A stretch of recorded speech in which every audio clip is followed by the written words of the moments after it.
My love for musicals came from Rodgers and Hammerstein and watching all the classics on VHS or at the local, community theater. And so I wanted something happy and optimistic and structured in that way. And just in the same way that they would do it about people living in Oklahoma or Chinese Americans in San Francisco or people in the South Pacific, it was like this was our theme and this was our group of people. And it really was, let's try and make a really cool traditional musical first.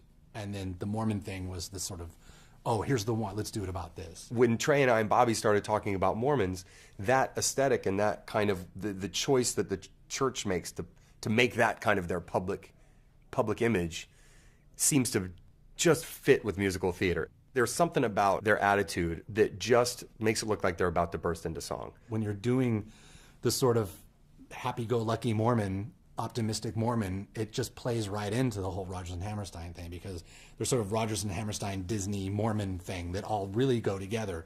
There's a lot of, if you were doing a musical about steel workers and they were kind of being that cheesy and doing whatever, you'd be like, come on, but seeing Mormons do it, you're like, yeah, that's how they are. LDS did some commercials back in the 80s, I think, and 70s and 80s, and they were just like these little, really like soft focus commercials about like being nice to people. Or like pick up the trash, like when like an old lady falls down, like help her up. But just like, oh, someone dropped something, pick it up. And there were these little like, those weird little PSAs that just told you to be a good person.